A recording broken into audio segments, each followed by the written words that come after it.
Hola, bienvenidos a este video del aula virtual del curso TIC. En él hablaremos del concepto de ciencia y su desarrollo, un tema que estaremos profundizando en videos y en actividades posteriores. Bien, el léxico científico inunda la sociedad contemporánea. Quarks, megabyte, principio de incertidumbre, relatividad, internet, estrellas de neutrones, agujeros negros, espacio-tiempo, chip, megabyte, Big Bang. Cantidad de términos que pertenecen al léxico científico y que migran al léxico ordinario. Entonces la ciencia está profundamente inmiscuida con la sociedad, es producto de la sociedad y a su vez se revierte en productos que la propia sociedad consume. Veremos que los productos tecnológicos son un subproducto no siempre buscados, pero siempre deseados de la ciencia. Hay una relación además intuida por el común de los mortales entre progreso de la ciencia y progreso social. Ambos se refuerzan mutuamente. El desarrollo de la ciencia significa bienestar social. Por otra parte, hay un reconocimiento de la actividad científica. Los científicos notables son prestigiosos. La propia ciencia tiene prestigio.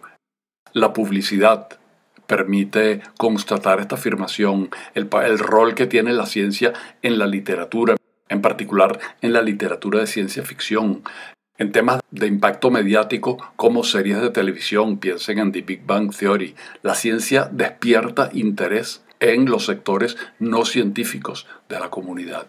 Sin embargo, su relación con la sociedad es ambigua. Hay movimientos anticientíficos, hay charlatanería, hay gente que va en contra de la ciencia y de los preceptos de las ciencias. Pensemos, por ejemplo, en los terraplanistas. ¿Y cuáles son las razones de esta relación conflictiva con la ciencia? Bueno, hay una incomprensión del funcionamiento mismo de la maquinaria de la ciencia. Hay una dificultad de entender la capacidad que tiene la ciencia para hacer predicciones y la eficiencia de la descripción científica. Y finalmente, hay una dificultad en establecer una relación entre la ciencia, la tecnología y sus productos. Carl Sagan dijo que toda tecnología suficientemente compleja es magia. Las cosas que ocurren adentro de un teléfono celular son esencialmente magias porque no se establece una relación racional entre los preceptos de la ciencia y el producto final terminado. Vamos a tratar de comprender cómo es posible que la humanidad haya llegado a desarrollar una empresa profundamente humana como es la ciencia. Vivimos en un mundo poblado de patrones, lleno de regularidades, patrones geométricos, patrones temporales, ciclos que se repiten, patrones cromáticos, patrones sonoros, ¿sí? Y nosotros mismos somos una compleja edición avanzada de patrones. A la vez, eso nos hace ser cazadores de patrones. Somos fundamentalmente cazadores de patrones. Vemos en las constelaciones figuras que realmente no existen. Vemos en un celaje un tigre, porque eso da capacidad adaptativa. No es necesario constatar un segmento de la realidad con el mayor de los detalles, sino que nuestro cerebro reedita rápidamente una visión de la realidad que nos permite actuar. Nos basta ver un celaje para reconstruir un tigre y actuar en consecuencia. Somos, además, constructores de patrones. El arte es un conjunto de patrones. Las matemáticas es tal vez la colección más fenomenal de todos los patrones. La ciencia es un patrón. Para seguir entendiendo esto, es importante observar que el ser humano está a mitad de camino, en muchas acepciones de la palabra, entre las galaxias y las partículas elementales. Si hacemos un gráfico muy simple, donde graficamos horizontalmente escalas, dimensiones lineales y verticalmente masas, y hacemos entonces una gráfica de las dimensiones lineales de algunos objetos y las masas de esos mismos objetos, vamos a ver que en el lado inferior izquierdo están los átomos, las partículas elementales, los objetos del universo que son muy pequeños y muy livianos. Y a la derecha y arriba están los objetos del universo que son muy pesados, muy masivos y muy grandes. El ser humano está a mitad de camino. Somos mucho más pequeños que las galaxias y que el universo, y a la vez somos mucho más pesados que los átomos. Somos mucho más grandes que las moléculas, pero somos mucho más pequeños que las estrellas. Es tal vez en este término medio donde la bioquímica y los fenómenos complejos que nos caracterizan puede emerger. Eso nos hace cazadores de patrones, y los patrones admiten una primera clasificación entre patrones simples y patrones complejos. Una línea recta es mucho más simple que una línea infinitamente sesgada, curvada. Un triángulo, como el que vemos, un triángulo rectángulo, es un objeto simple.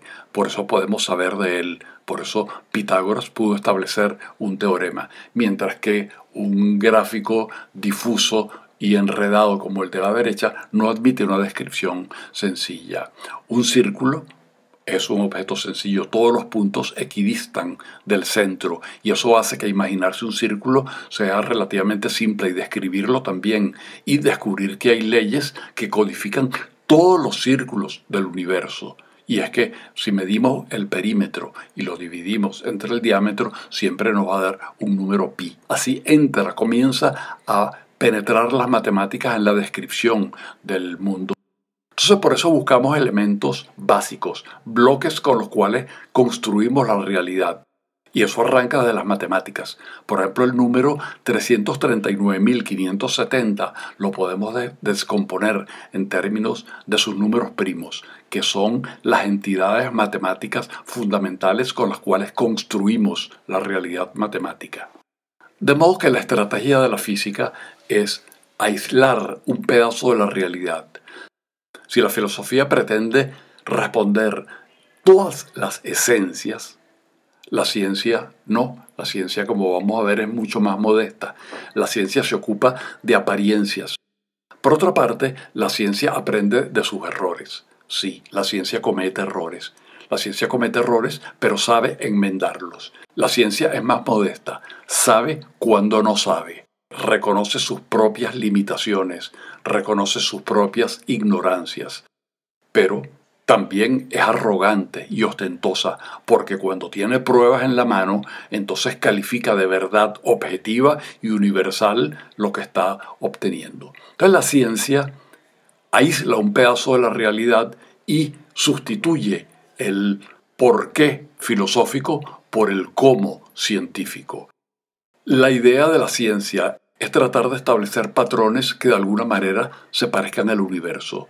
Las matemáticas, en cambio, son conjuntos de patrones que no se parecen a nada, se parecen a ellos mismos. Tienen que ser coherentes con ellos mismos, pero las matemáticas no tienen por qué parecerse al universo. La física es matemáticas disfrazada de universo y tiene una deuda de compatibilidad con el universo, con la realidad física.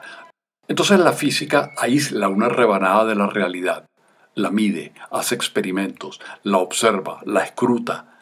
Allí aparecen las matemáticas, porque hay que medir. Intenta descubrir patrones.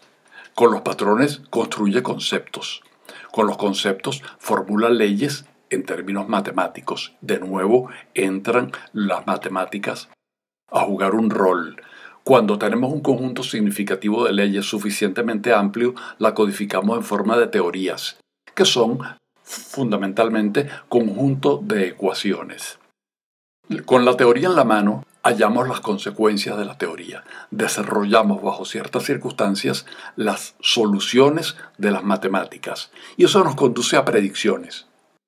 En particular, podemos predecir un fenómeno nuevo y sería un enorme éxito, o podemos explicar un fenómeno conocido, o simplemente podemos llegar a un resultado absurdo en cuyo caso la teoría carece de sentido y no pasa el primer checkpoint. Pero si la predicción se ve constatada, entonces vamos de nuevo a los experimentos, a las observaciones, a los datos. Los datos sin teoría es manía de coleccionista. La teoría sin datos es religión.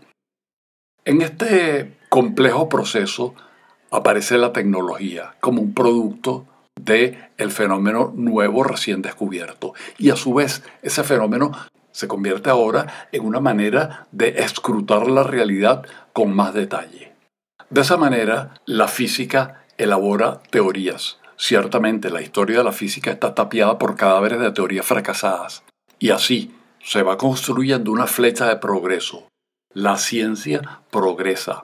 La física de Arquímedes no era tan buena como la de Galileo, que a su vez no era tan buena como la de Kepler. Y la de Newton era mejor que la de Kepler. Y la de Maxwell era mejor que la de Newton. Y la de Einstein mejor que la de Maxwell. Y la física actual es mejor que la de Einstein.